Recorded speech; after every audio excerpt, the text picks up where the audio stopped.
Hello everyone, welcome to the lecture of transportation engineering 2। और आज हम लोग ज्योमेट्री ऑफ रेल ट्रैक के पार्ट 6 को डिस्कस करेंगे। तो आज हम लोग जो मेन टॉपिक डिस्कस करने वाले हैं वो है extra clearance and widening of the gauges. ठीक है, extra clearance on curve. Clearance मतलब होता है कितना हम लोग एक्स्ट्रा स्पेस हम लोग छोड़ रहे हैं रेल ट्रैक के साइड्स में, मतलब उसके विड्थ के along. Then extra clearance are provided on horizontal curve keeping the consideration of curvature, leaning and sway in mind।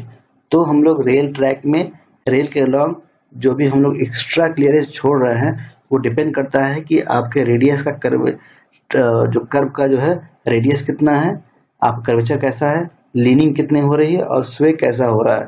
तो ये तीनों जो पॉइंट्स हैं हम लोग एक एक करके डिस्कस करेंगे। When a vehicle negotiates on a horizontal curve, its frame does not follow the path of the curve, since being a rigid structure, it is unable to bend। मतलब कि जैसा कि एक कर्व पे कोई ट्रेन मूव कर रहा है तो ट्रेन का जो बॉगी होगा वो एग्जैक्ट शेप नहीं लेगा कर्व का, क्योंकि वो एक रिजिड स्ट्रक्चर है। ठीक है, the vehicle therefore the project towards the inside of curve at its central point and towards the outside of the curve near the its ends। तो सेंट्रल पॉइंट पे आपका अंदर की तरफ वो प्रोजेक्ट करेगा, बाहर की तरफ आएगा, और आउटवर्ड में मतलब कर्व के आउटसाइड में जो है इसके एंड जो है बाहर की तरफ प्रोजेक्ट होंगे। The distance by which longitudinal axis of the body of vehicle moves out from the central line of the track is called extra clearance. तो हमारा जो है जो ट्रेन की बोगी है जो रेल के अलाइनमेंट से एक्स्ट्रा अमाउंट में जो प्रोजेक्ट हो रहा है इनवर्ड या आउटवर्ड जितना अमाउंट हो रहा है उसको हम लोग बोलते हैं एक्स्ट्रा क्लियरेंस। तो एक्स्ट्रा क्लियरेंस आपके कर्व के इनवर्ड डिफरेंट होगा और आउटवर्ड डिफरेंट होगा। तो कैसे निकालेंगे उसको देख लेते हैं। तो हमारा जो अगर रेलवे ट्रैक इस तरह का है, पॉइंट ए से बी तक है, आपका ये ट्रेन का एक बोगी है, तो जो कि यहाँ पे जो ये वाला पोर्शन है आपका एक्स्ट्रा प्रोजेक्टेड है आउटवर्ड ऑफ द कर्व, और ये जो है आपका इनवर्ड हम लोग का प्रोजेक्टेड है।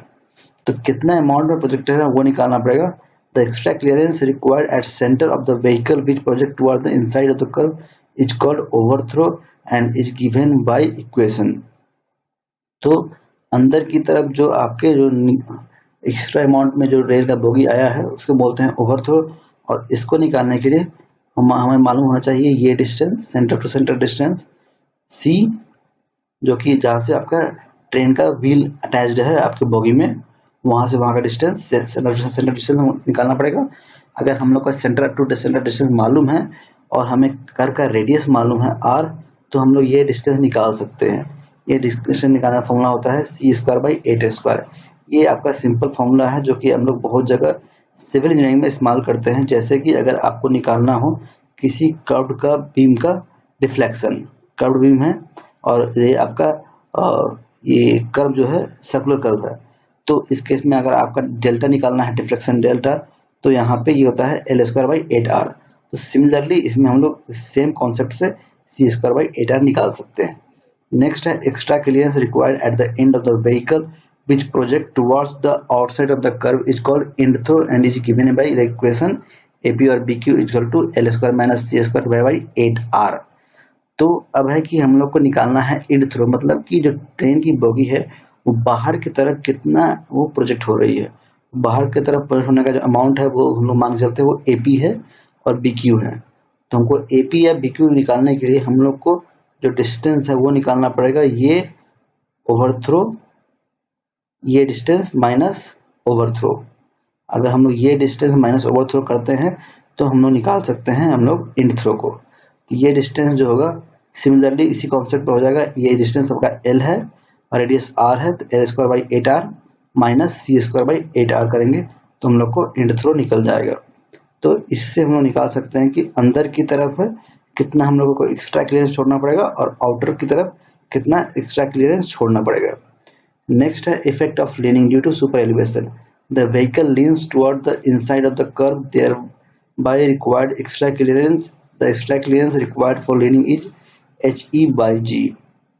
मतलब कि अगर कर्व है, कर्व पे आपका सुपर एलिवेशन प्रोवाइड कर रहे हैं तो आपका जो ट्रेन है वो अंदर की तरफ इनवर्ड कर्व के अंदर की तरफ वो थोड़ा एक्स्ट्रा अमाउंट में झुक जाएगा।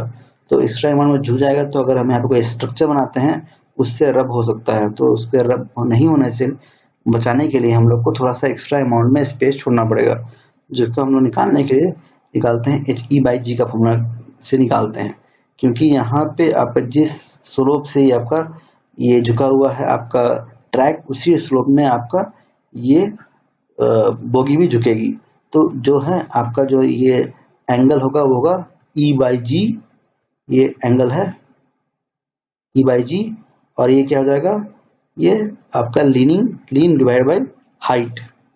तो इससे अगर लीन निकालेंगे तो HE/G का फॉर्मूला आपका आ जाएगा। तो यहाँ पे in the case of superelevation is not known, it is suggested that its value be assumed to be 70 mm up to 1 degree curve and 115 mm for curve above 1 degree. No extra clearance however is required for leaning on the outside of the curve. तो हम लोग जो है outside की तरफ, मतलब कि and throw में किसी तरह का लीनिंग को हम लोग कंसीडर नहीं करते हैं, बस हम लोग को ओवर थ्रो में हम लोग को लीनिंग को कंसीडर करना होता है। तो हम लोग का यही 75 mm और 115 mm हम लोग एज्यूम कर सकते हैं अगर हम लोग को सुपरएलिवेशन हम लोगों ने नहीं निकाला है उस केस में। तो नेक्स्ट है effect of sway of vehicle on account of unbalance centrifugal forces cause due to cant deficiency और cant excess the vehicle tend of experience an additional sway. The extra clearance required on in the inside of the curve due to the sway is taken as 1/4 of the clearance necessary due to leaning. तो होता ये है कि अगर हम लोग का यहाँ पे सुपर एलिवेशन अप्रोप्रिएट नहीं है, मतलब आपका या तो कांट डिफिशियंसी हो रहा है या कांट एक्सेस हो रहा है, उसकी वजह से आपका हो सकता है कि कोई अनबैलेंस फोर्स लग रहा है। अनबैलेंस फोर्स आपके जो बोगी है उसको आउटवर्ड या इनवर्ड वो मूव करा सकता है। तो मेनली हम लोग इनवर्ड ही कंसीडर करते हैं, जो कि होता है आपका लीनिंग का 1/4 होता है। ठीक है, लीनिंग से जो भी वैल्यू आती है HE/G उसका 1/4 हम लोग लेते हैं इफेक्ट ऑफ स्वे को। तो हमारे पास था effect of curvature, effect of leaning and effect of स्वे। तो हम लोग अगर समराइज करें कि ओवर थ्रो और इंड थ्रो के केस में हम लोग का इनसाइड और आउटसाइड ऑफ द कर्व कितना अमाउंट ऑफ एक्स्ट्रा क्लियरेंस हम लोग को देना चाहिए, तो वो होता है आपका कर्व के इनसाइड के केस में हम लोग कर लेते हैं ओवर थ्रो प्लस लीन और स्वे। तो ये तीन टर्म हम लोग लेते हैं। तो ओवर थ्रो का जो फॉर्मूला होता है c²/8r, और लीन का फॉर्मूला EH/G, और स्वे का फॉर्मूला EH/G इंटू 1/4। तो ये हो गया आपका इनसाइड कर्व, इतना एक्स्ट्रा क्लियरेंस छोड़ते हैं हम लोग, और आउटवर्ड द कर्व हम लोग छोड़ते हैं वो होता है इंड थ्रो के लेंथ के बराबर, जो होता है L² - CA²/8r। तो यहाँ पे C जो हो गया आपका हो गया centre to centre distance between bogies which is 14,785 metre for broad gauge और 13,715 mm for metre gauge. Radius तो आपका दिया हुआ होगा। लेंथ ऑफ बॉगी जनरली जो होता है वो हम लोग लेना पड़ेगा, वैसे जनरली ये आपका क्वेश्चन में दिया ही रहेगा। ई सुपरएलिवेशन हम लोग कितना प्रोवाइड कर रहे हैं, H हम लोग का हाइट ऑफ द बॉगी हो जाएगा जो कि 3350 mm and 320 mm for metre gauge होता है। G तो गेज लेंथ होता है जो कि 1676 एंड 1000 mm हम लोग यहाँ पे लेते हैं। उसके अलावा एक एम्पिरिकल फॉर्मूला भी है जिसके हम लोग इस्तेमाल करते हैं निकालने के लिए ओवर थ्रो और इन थ्रो, जो कि ये है। ठीक है, तो ये जनरली प्रैक्टिकल इस्तेमाल किया जाता है, लेकिन आपका थ्योरेटिकल एग्जाम में यही दोनों आएगा। ये यूनिवर्सिटी एग्जाम में एक बार पूछा भी गया है। नेक्स्ट है extra clearance between two curve. तो अब चलते हैं, हमें मालूम तो है कि हम लोग को इन थ्रो और आउट थ्रो कितना लेना चाहिए। तो अब बात आता है कि दो आपका रेलवे कर्व ट्रैक है, ठीक है, तो उस केस में हम लोग कितना एक्स्ट्रा क्लियरेंस लेंगे उसके लिए। तो जो अगर रेल आपका कर्व ट्रैक है तो उसमें केस में आपका उसका बीच में जो आपका क्लियरेंस होगा, आपका एक इंड थ्रो आएगा, एक आउट इंड थ्रो आएगा और एक ओवर थ्रो भी आएगा। दोनों को आपको ऐड करना पड़ेगा। तो हम लोग इसमें ऐड करते हैं ओवर थ्रो को, इंड थ्रो को और स्वे को। हम लोग इसमें लीनिंग को कंसिडर नहीं करते हैं, ठीक है, क्योंकि अगर ये लीन होगा तो ये भी इस तरफ लीन होगा, तो दोनों अगर ऐड करेंगे दोनों माइनस माइनस जीरो हो जाएगा। तो हम लोग लीन कंसिडर नहीं करते हैं, ओवर थ्रो, स्वे और इंड थ्रो कंसिडर करते हैं। ठीक है, तो ये हो जाएगा c²/8r, स्वे का फॉर्मूला ये और इंड थ्रो का फॉर्मूला ये। ठीक है, नेक्स्ट है अगर for adjacent track with track with structure in between, मतलब कि दो ट्रैक्स है उसके बीच में कोई स्ट्रक्चर है, उसके केस में क्या करना चाहिए। When there is a structure between two adjacent track each track is treated independently and extra clearance are provided by considering each track with respect to the structure। तो हम लोग दोनों कर्व के लिए एक सेपरेटली हम लोग कंसिडर करते हैं एक्स्ट्रा क्लियरेंस की। हम लोग को यहाँ पे इंटरसो के लिए देना पड़ेगा स्पेस, यहाँ पे ओवरसो के लिए स्पेस देना पड़ेगा, दोनों को सेपरेटली ही कंसिडर करना है। लेकिन for platform, in the case of platform it has been observe the provision of extra clearance on curb as discussed may lead to excessive gap between the footboard and platform. It is therefore stipulated that next to platform this extra clearance be reduced by 51 mm on the inside of the curb and 25 mm on the outside of the curb।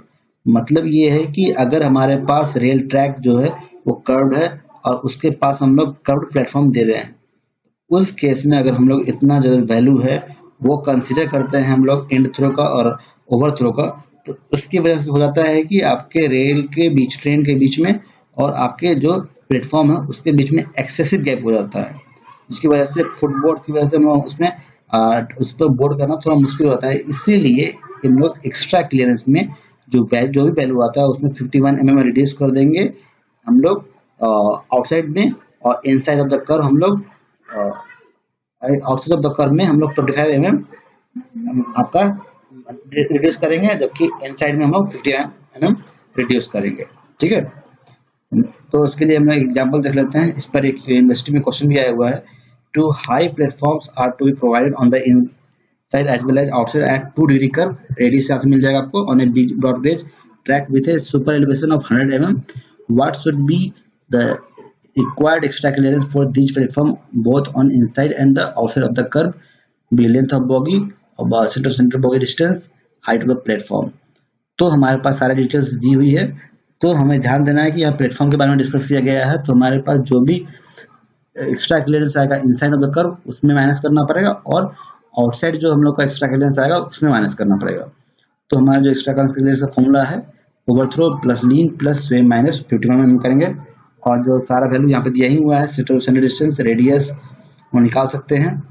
आपका superposition दिया हुआ है, gauge दिया हुआ है, gauge आपका broad gauge है तो, और हाइट जो है यहाँ पे दिया हुआ पहले से, तो हम लोग इसको निकालेंगे। जो कि आ रहा है 42.8 mm, तो अप्रोक्सीमेटली 45 mm ले सकते हैं, क्योंकि 2 या 3 mm से ज़्यादा फर्क नहीं पड़ने वाला। नेक्स्ट है extra clearance required on the outside of the curve, जिसमें एंड थ्रो में से हम 25 mm माइनस कर देंगे। ठीक है, तो इसकी वजह से जो वैल्यू आ रहा है वो है 8.83 mm, जिसका मतलब कि इसको हम लोग अप्रोक्सीमेटली 10 mm ले सकते हैं। तो हम लोग का टोटल जो आपका क्लियरेंस आ गया वो है 45 mm, हमारा जो होगा वो होगा इनसाइड में, और आउटसाइड में हम लोग 10 mm का एक्स्ट्रा क्लियरेंस प्रोवाइड करेंगे, ताकि हम लोग का इजीली आपका ट्रेन पास कर सके उस प्लेटफॉर्म के पास से। ठीक है, नेक्स्ट है आपका extra warning. A vehicle normally assume the central position on railway track and the flanges on the of the wheel stay clear of the rail। तो हम लोग ये डिस्कस करते, ये मान के चलते हैं कि जो हमारा जो रेल ट्रैक है, जो है ये रेल व्हील है, वो ट्रैक से आपका सेंटर पे वो मूव करता है, और आपका जो फ्लेंज है वो आपके रेल से थोड़ा सेपरेट कुछ डिस्टेंस पे होता है, वो क्लियर डिस्टेंस पे होता है, ताकि वो उस पर रब ना करे। When the vehicle moves onto a curve, the flange of the outside of the wheel of leading axle continue to travel in a straight line till it rubs against the rail। मतलब कि जैसे हम लोग curve में आपका train move करता है, तो आपका जो आउटसाइड का जो व्हील है वो आपका जस्ट स्ट्रेट मूव करता रहेगा जब तक कि वो रब ना करने लगे उसके आउटर रेल को। Due to the coning of wheel, the outside of the wheel travel a longer distance compared to the inner distance। तो हमारे पास कोनिंग प्रोवाइड करते हैं, तो क्या होगा कि ये हमारे पास आउटर साइड में ये रेडियस ज़्यादा होता है, और इस केस में यहाँ पे रेडियस कम होता है। रेडियस कम होने की वजह से अगर सेम रोटेशन होगा तो ये डिस्टेंस कम ट्रैवल करेगा, ये ज़्यादा ट्रैवल करेगा, और ये हमें चाहिए भी।